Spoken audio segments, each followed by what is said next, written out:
Hello friends, welcome back to my channel. So friends, आज की video में हम डिस्कस करेंगे how to revise paper 16 that is strategic cost management of CMA final in 5 days.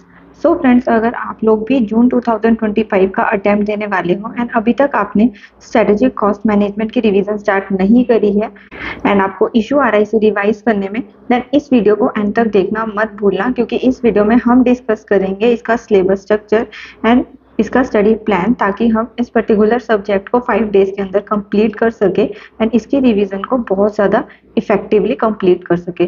So without wasting any time, let's start the video.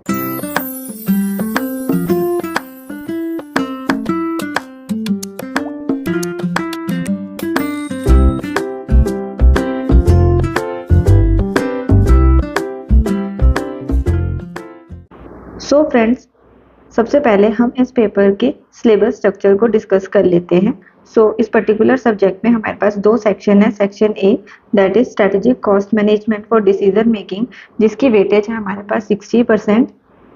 Then section B है हमारे पास quantitative techniques in decision making, जिसकी weightage है 40%। Section A में हमारे पास कौन कौन से टॉपिक्स है वो एक बार डिस्कस कर लेते हैं और उनकी पर्टिकुलर वेटेज। सबसे पहले हमारे पास introduction to strategic cost management, जिसकी वेटेज है 5%।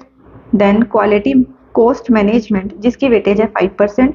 देन डिसीजन मेकिंग टेक्निक्स, जिसकी वेटेज है 25%।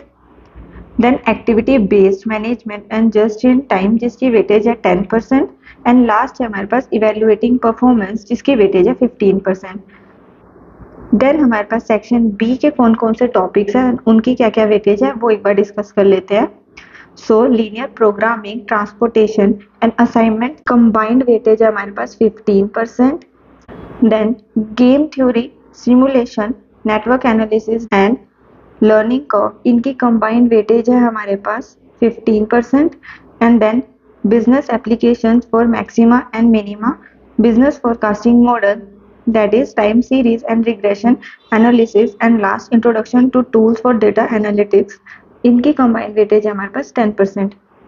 फ्रेंड्स, ये हो गई इस सब्जेक्ट की बात। अब हम एक बार इसमें डिस्कस कर लेते हैं कि कौन कौन से टॉपिक्स इंपॉर्टेंट है उनकी वेटेज के अकॉर्डिंग।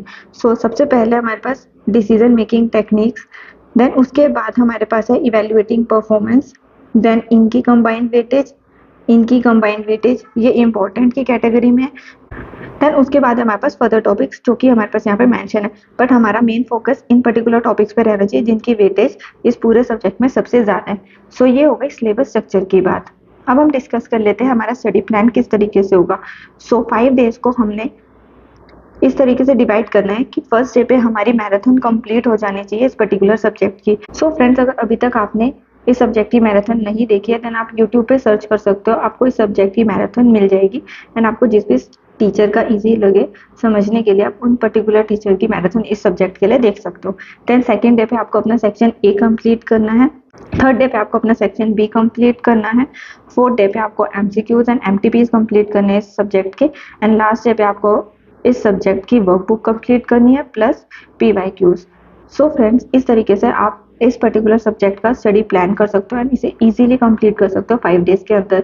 एंड फ्रेंड्स, ये पर्टिकुलर सब्जेक्ट हमारे पास प्रैक्टिकल पॉइंट ऑफ व्यू से बहुत ज़्यादा इंपॉर्टेंट होता है। इस सब्जेक्ट की प्रैक्टिकल आपके स्ट्रॉन्ग होने चाहिए, आपके हर एक क्वेश्चन इजीली बन जाने चाहिए एंड मिनिमम टाइम के अंदर बनने चाहिए। थ्योरी पे आप एक बार जस्ट रिवाइज कर दो तो वो मोर देन इनफ होगा आप लोगों के लिए, बट प्रैक्टिकल पे होल्ड आपका मस्ट होना चाहिए इस पर्टिकुलर सब्जेक्ट के लिए।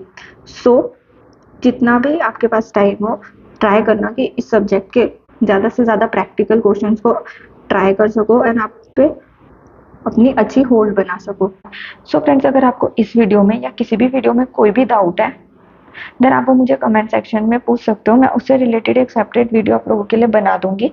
एंड फ्रेंड्स, अगर आपको ये वीडियो हेल्पफुल लगी देन इसे लाइक शेयर कमेंट करना मत भूलना and subscribe my channel for more updates.